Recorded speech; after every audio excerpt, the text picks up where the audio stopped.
အခုမိတ်ဆွေတို့လက်ရှိသုံးနေတဲ့ phone screen size ကဘယ်လောက်ရှိလဲ 6.5 လား 6.75 လား 6.8 လား 6.9 လားပေါ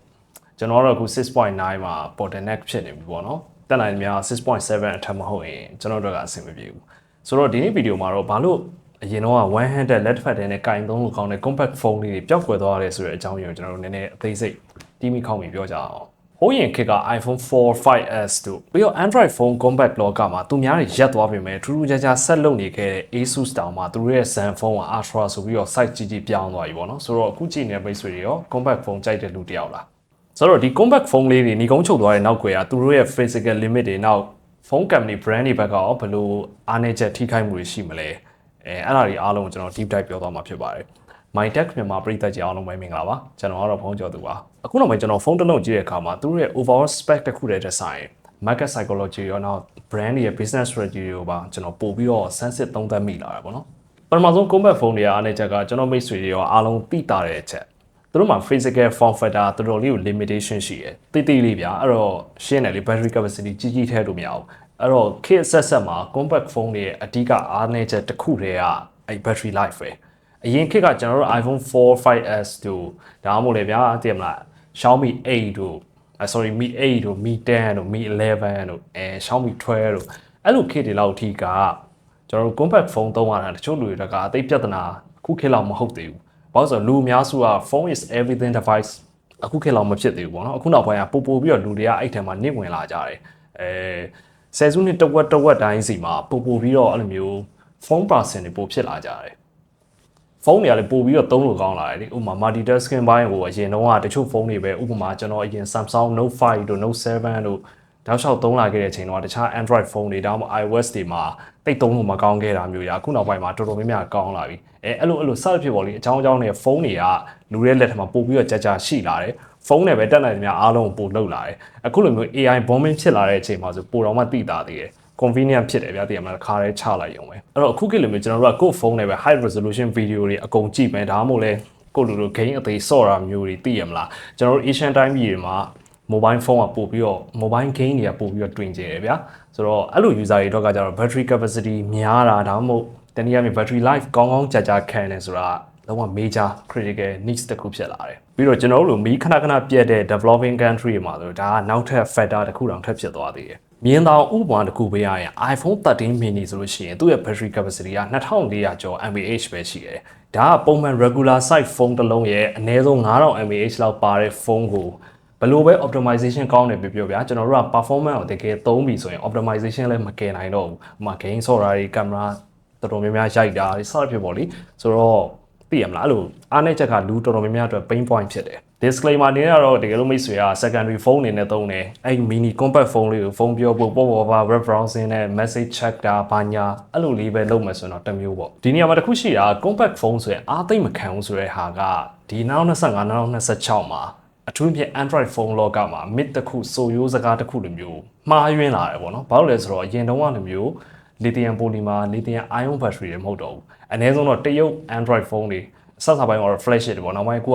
mid range တွေနည်းနည်း budget ဘက်တွေတော့မှတဖြည်းဖြည်းနဲ့ silicon carbon battery နည်းပညာအကုန်သုံးလာကြတယ်ဒီနေရာမှာတချို့သိချင်တဲ့မိတ်ဆွေတွေအတွက်ကျွန်တော်နည်းနည်းရှင်းပြပေးချင်တယ် engineer ရှုထောင့်အရပြောမှဆိုရင်အရင်ကျွန်တော်တို့ traditional battery နည်းပညာထားပါတော့ lithium polymer lithium ion တွေမှာသူတို့က graphite material ပိုအဓိကထည့်သုံးတယ်ဆိုကြပါစို့ကျွန်တော်တို့က theoretical condition တစ်ခုမှာ1 gram battery form factor တစ်ခုမှာ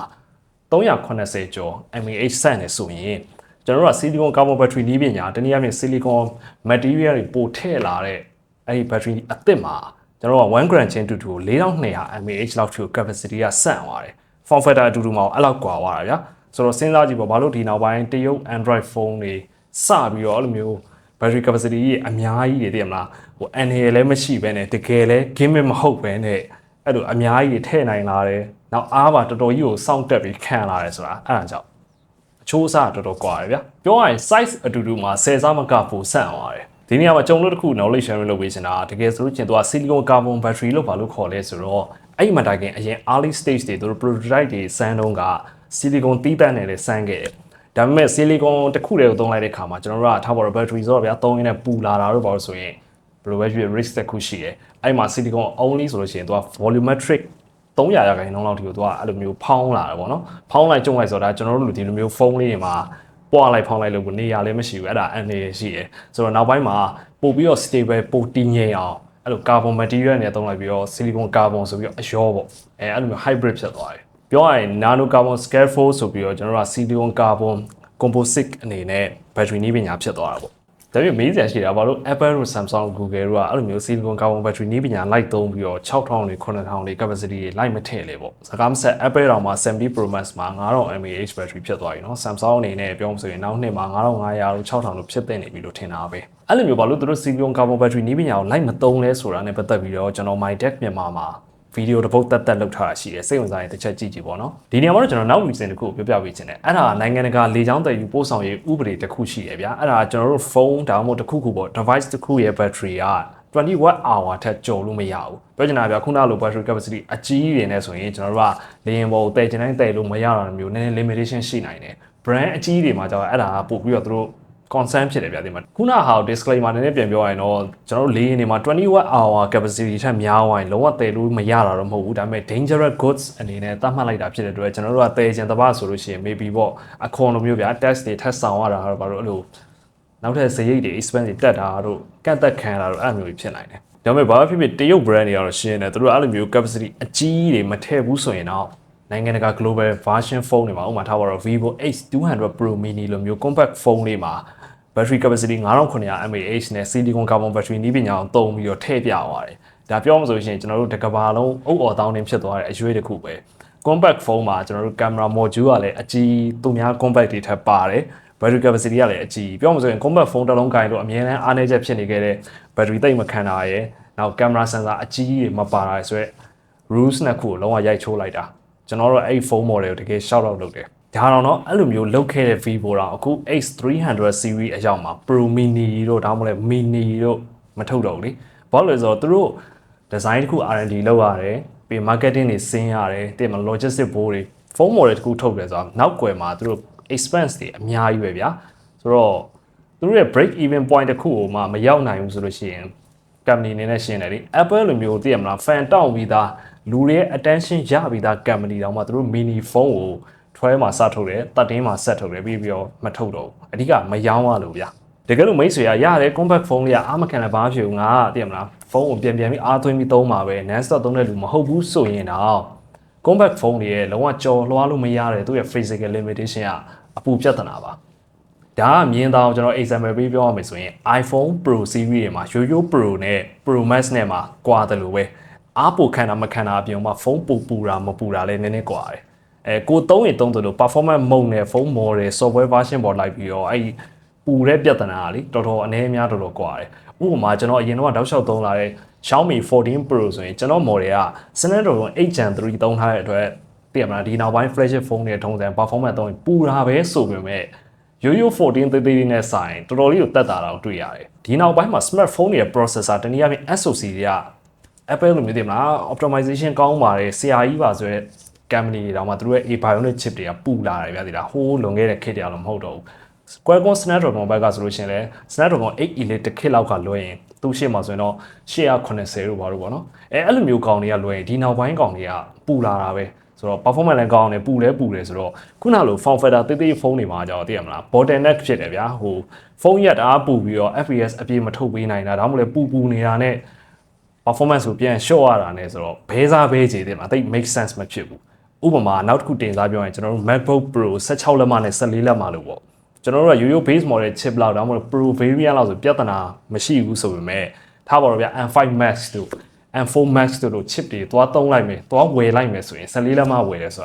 ာတကယ်ကိုတာ performance အတကုံသုံးမယ်ဆိုရင်တိတ် make sense မဖြစ်ဘူးပြင်မလား bottleneck ပြန်ဖြစ်တယ်အဲ့လိုပဲ compact phone မှာမိတ်ဆွေကပူတဲ့ပြဿနာကိုတီးခံနိုင်တယ်ဆိုရင်တော့မှကိုက flagship phone ဝယ်သလိုအဲ့ flagship chip ပါတာတိတ်ပြီးတော့ကိုယ်တို့ make sense မဖြစ်တယ်လို့ worthy မဖြစ်တယ်လို့ပို့ဖြစ်တယ် fan တက်သုံးရင်သုံးဒါပဲရှိတယ်အဲ့ဒီအချိန်မှာမိတ်ဆွေကငါဖုန်းက compact phone ဒါပေမဲ့တိတ်မပူပါဘူးဆိုရင်ကျွန်တော်ပြောချင်တာအဲ့ဒါမိတ်ဆွေကိုမပူအောင်သူက software နဲ့ဥမာ iPhone Pro model ဆိုပါတော့သူက optimize လုပ်ပြီးတော့ performance ကို short ထားတာကိုတာတကယ် optimize မဖြစ်တော့တဲ့ 4K video တောက်လျှောက်ရိုက်တာတို့ဒါမှမဟုတ်ဓာတ်ပုံတွေဒီနောက်ပိုင်းအသိရမှာ computational တွေဗျာတောက်လျှောက်ရိုက်တာတို့ဒါမှမဟုတ် game ဆော့တာတို့ဆိုရင်ပူလာတော့မိတ်ဆွေကြုံရမှာပဲ fan တွေပို့ပြီးရောင်းကောင်းလာတယ်အဲ့ဒါပဲဒီနောက်တနည်းအားဖြင့်ရှင်ပြောရရင်ကျွန်တော်တို့ဖုန်းနဲ့ tablet ကွာတယ်လို့ပဲဗျာ compact phone နဲ့ဒီလို screen size ပုံမှန်ဒါမှမဟုတ် screen size ကြီးတဲ့ဖုန်းတွေနဲ့ဖုန်းနဲ့ tablet အဲ့အပူပြဿနာကွာတယ်လို့ပဲ tablet လောက်တော့ကွာဟာချက်မများဘူးဆိုပေမဲ့ပေါ့နော်အဲ့ဒါကြောင့်မလို့လဲ gaming အသားပေးထုတ်တဲ့ဘယ်ဖုန်း model မဆို compact phone version ကျွန်တော်တို့သိမမြင်ဘူးလား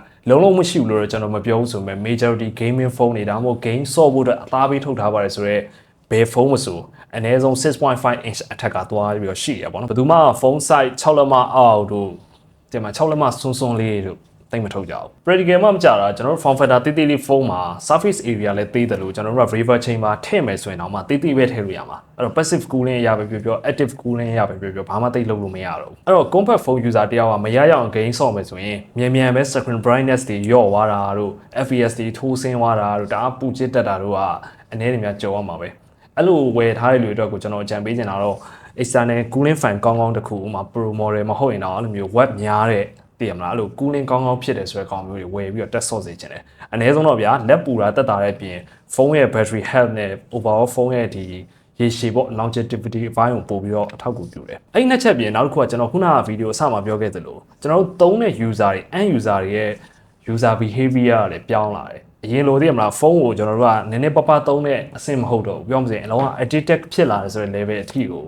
ဒီနောက်ပိုင်းမှာဗျာကျွန်တော်တို့က TikTok တို့ဘာလို့ non stop ပို့ပြီးတော့ဆွဲသမျှဆွဲစေတဲ့ဟာမျိုးတည်မလား Facebook တို့ဘာလို့လဲထုံနီးတကောင်းပါပဲအဲ့လိုမျိုးလူတွေကအရန်သုံးလာကြတဲ့အခါမှာကလေးရစပြီးတော့လူကြီးအထိကိုဗျာဒီမှာလက်ထဲမှာဖုန်းမရှိအောင်မနေနိုင်တဲ့အဆင့်ရောက်လာတယ်ဆိုတော့ပြောချင်တာဗျာဖုန်းနဲ့ပဲအကုန်ပို့ပြီးတော့တင်းကျုံလောက်လာတယ်ကွန်ပျူတာရှိတယ်ဆိုရင်တော့မှဖုန်းနဲ့ပဲကတင်ပေါ်မှာလှဲပြီးတော့ပေါ့ပေါ့ပို့သုံးချင်လာတာမျိုးဆိုတော့ဗျာစဉ်းစားကြည့် secondary site ကြီးရင်ကြီးသလိုဒါကိုယ့်အတွက် multimedia consumption နောက်စာဖတ်တာတွေမှာပို့ပြီးတော့ဒီမှာမျက်စိတက်တာဗျာပို့ကြည့်လို့ကောင်းတာတော့ဘယ်သူမှညင်းလို့မရဘူးတကယ်လည်း data တွေအရာပြောမှဆိုရင်ခုနောက်ပိုင်းမှာ video content ကကျွန်တော်တို့လူတွေအားလုံး social media consumption လုပ်တာရဲ့60%ရာခိုင်နှုန်းထိကိုဖြစ်လာတယ်ပြောချင်တာဗျာလူတွေက social media social network တွေသုံးတာမှာ video ကြည့်တဲ့ percentage ကတော်တော်များတယ်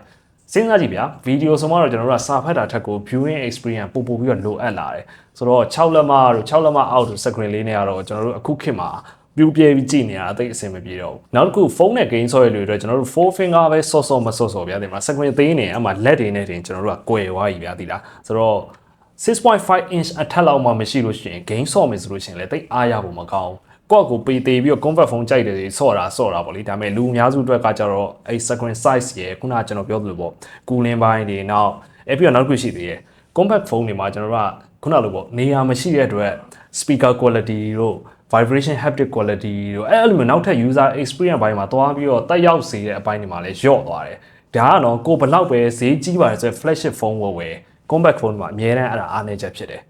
compact လည်းဖြစ် speaker quality လည်းကောင်းဆိုတာမျိုးကကျွန်တော်တို့ထားပါတော့ iPhone Pro model တို့တချို့တလေ model တွေလောက်ကလွဲလို့ရှိရင်ဒါတော့မှအဲ့ iPhone Pro တွေတောင်မှ Pro Max နဲ့ရှင် speaker ဘိုင်းမှာလျှော့တာပဲလေအဲ့လိုမျိုးပေါ့ဒါကြောင့်မလို့တဖြည်းဖြည်းနဲ့လူတွေက normalize ဖြစ်လာတာ okay ငါ compact phone ပဲကြိုက်တယ်လက်ထက်မှာဒီလိုကြီးအကိုင်းရတာမကြိုက်ဘူးဆိုရင်တော့တဖြည်းဖြည်းနဲ့ငါမျက်စိတက်တာအောင်ကြည့်လို့ကောင်း screen ကြီးပဲသိရမလားမိန်းကလေးတွေလက်သေးရင်တော့မှဥမာ iPhone Pro Max တွေဝယ်ကြသလိုမျိုးအဲ့လိုတဖြည်းဖြည်းနဲ့လူတွေ culture ပြောင်းသွားတာဗျာ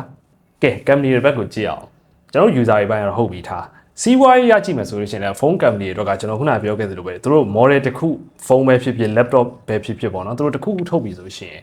profit ကိုအဓိကကြည့်ရမယ် profit margin နဲ့ဘယ်လောက်ကျော်တယ်ဟာလဲ break even point အောင်မှပြည့်ရလားစဖြစ်ပေါ့ဘယ် company မှ brahita လုပ်နေတာမဟုတ်ဗျာဥမာ Xiaomi လိုမျိုး price to performance လုပ်ခဲ့ပါတယ်ဆိုတဲ့ company တောင်မှသိရမလားသူ timeline တစ်ခုကိုရောက်သွားတဲ့အခါမှာ fan တောင်းသွားတဲ့အခါမှာတဖြည်းဖြည်းနဲ့အဲ့လောက်ထိမလုပ်တော့တာမျိုးဒါတော့တာမှန်ပါပဲအဲ့လိုမျိုး compact phone လေးထပ်ထုတ်ဖို့ဆိုတာကျွန်တော်တို့ R&D အရာပို့ပြီးတော့အနုစိတ်ပေါ့နော်ဒီ form factor တိတိလေးမှာတက်နိုင်နေများဥမာ flagship compact phone တွေဆိုပိုတိတာတယ်ဥမာ mid range တွေ budget တွေကတော့ထားပါသိရမလားတိတ်အဲ့လောက်မကုန်ထား flagship တို့ဒါမှမဟုတ် upper mid range တို့ compact phone တွေကကြောင်းအဲ့သူတို့ R&D bro တွေအပြင်မှာခုနလိုပေါ့ model တစ်ခုလိုက်ကုန်ကြစိတ်တွေတော်တော်ရှိတယ်ဆိုတော့အဲ့လိုတွေကုန်ထားပြီးကျွန်တော်တို့ကမယောင်းအောင်ဆိုရှင်အလကားပဲဒီဟုတ်တယ်မလား compact phone တွေထုတ်တာဘယ်လောက်ထိအောင်မှာ company အတွက်ရှုံးပေါ်လဲသိလားကျွန်တော်အကောင်းဆုံး example တစ်ခုပြောပြမယ် case study လောက်ထားတာ iPhone mini တွေဆိုပါတော့ iPhone 12 mini တုန်းကသူတို့အဲ့နှစ် iPhone အားလုံးရဲ့ရောင်းအား 5% ပဲရှိတယ်အဲ့ဒါနဲ့ iPhone 13 mini ဆက်ထုတ်တဲ့အခါမှာ 3% ပဲရှိတော့တယ်ဒါ what the hell ပေါ့နော်ပြောရရင်ဘလုံးမှသူတို့ရဲ့ break even point လည်းမရောက်ဘူးတဲ့မှာအရင်အောင်မကြည့်ဘူးဗျာဒါ iPhone တော့ iPhone တွေမျိုးတင်မှာလူတိုင်းက Apple ဆိုပြီးတော့ဝယ်ချင်နေတဲ့ model တောင်မှအဲ့လောက်ထိခံခဲ့ရတာဆိုတော့ဗျာတခြား compact phone တွေအဲ့လောက်ထိမစိုးဝါးဘူးဆိုရင်တော့ဘာပဲပြောသိမလား company အတွက်က favorable amount တော့ရောင်းနေရတာမဟုတ်ဘူးသူကသူဒါ compact fan တွေအတွက်ဆက်ထုတ်ပေးတဲ့သဘောမျိုးမှီးပြီးထုတ်နေကြတာဆိုတော့ဒီနောက်ပိုင်းလူနည်းစုပဲကြိုက်တဲ့ compact phone အသေးလေးထုတ်တာတဲ့ဆိုင် company အတွက်ကသေးကြတာပဲထုတ်မှာပေါ့ရှင်းပါတယ်ဆိုတော့ compact phone fan တွေအတွက်စိတ်မကောင်းစွာနဲ့ပဲပြောရရင်ဒီလိုမျိုးဖုန်းအသေးလေးတွေဆက်မထုတ်တော့တာတက်ပြစ်လိုက်တယ်ဆိုတာ company တွေဘက်ကမဟုတ်ဘူးကျွန်တော်တို့ end user majority buyer တွေအများစုကြောက်ပဲဒါဖြစ်ရင်ဒီ compact phone အသေးလေးတွေကလုံးဝပျောက်ကွယ်သွားတာလားတနည်းအားဖြင့်သူက style ပြောင်းသွားတာလို့ပြောရင်ပုံမှန်လိမ့်မယ်compact phone တွေရဲ့နေရာမှာ flip လိုမျိုးခောက်ဖုန်းတွေကတွားပြီးတော့ဝင်သွားတာ foldable တွေရဲ့ flip version ကခောက်ထားတဲ့အချိန်မှာတော်တော်လေး compact ဖြစ်ပြီးတော့ကျွန်တော်တို့ကဖွင့်လိုက်မယ်ဆိုလို့ရှိရင်ပုံမှန် regular phone တစ်ခုရဲ့ size လိုမျိုး form factor ဖြစ်သွားတယ်ဗျာအဲ့ဒါ new normal compact phone လိုမျိုး trend ဖြစ်သွားတာအဲ့တော့ conclusion ချရရင်တော့ Asus ရဲ့ Zenfone compact လေးတွေနောက် Vivo H200 Pro Mini လိုမျိုး compact ရဲ့ Zen တော့ရိုက်ချိုးလိုက်တဲ့ကြောက်စရာ spec နဲ့ compact phone တွေအဲ့လိုကောင်တွေကမျောလင်းချက်လုံးလုံးပျောက်သွားတော့မဟုတ်ဘူး maybe ပေါ့နောက်3-5နှစ်လောက်ကြာတဲ့အခါမှာ compact တွေတော့သူပြန်လာလိမ့်မယ်လက်ရှိမှာမိတ်ဆွေတို့ compact phone ဝယ်ချင်တဲ့ပါဆိုရင်တော့ကျွန်တော်တို့က iPhone တွေမှာရှိမယ်ဒါမှမဟုတ်လည်းအားလုံးသိကြတဲ့အတိုင်းပဲ Xiaomi ရဲ့ base model compact phone တွေရှိမယ်မခန့်တာ Xiaomi ဆိုလို့ချင်းအခုဒီ Xiaomi 70မှာ battery capacity 9000လောက်ပါတယ်ဗျာဆိုတော့ကိုက compact phone လည်းကြိုက်တယ်အားလည်းတောက်လည်းခံနေတယ်ဆိုရင်တော့ share ပဲအခုကြည့်နေကျွန်တော်မိတ်ဆွေတွေရော compact phone fan တယောက်လားဒါမှမဟုတ်ကိုသုံးနေတဲ့ phone ကဘယ် compact phone ဖြစ်မလဲဒါမှမဟုတ်ကျွန်တော်လိုမျိုးဒီလို screen size ကြီးတဲ့ phone တွေကိုပိုကြိုက်လားအောက်မှာလွတ်လွတ်လပ်လပ်မှန်းခဲ့လို့ရပါတယ်အားလုံးကြိုဆိုပါတယ်ဗောနော်တကယ်လို့ဒီဗီဒီယိုလေးသဘောကျရဆိုရင် like and share လုပ်လို့ရပါတယ်လိုအပ်မယ်ထင်တဲ့မိတ်ဆွေတငယ်ချင်းတွေကိုလည်း mention ခေါ်ခဲ့လို့ရပါတယ် sharing is caring ပါအခုလိုမျိုးနည်းပညာ tech knowledge နဲ့ပတ်သက်ပြီးစိတ်ဝင်စားရဆိုရင်ကျွန်တော်တို့ My Tech မြန်မာရဲ့ Facebook YouTube နဲ့ TikTok တွေမှာ like follow subscribe အကုန်လုပ်ထားလို့ရပါတယ် CFast စုပ်ထားရင်တော့အရင်ဆုံးမြင်ရမှာဖြစ်ပါတယ်ဟုတ်ကဲ့ပါအားလုံးကျေးဇူးတင်ပါတယ်ကျွန်တော်ကတော့ဖုန်းကြော်သူပါနောက်ဗီဒီယိုမှာပြန်တွေ့မယ်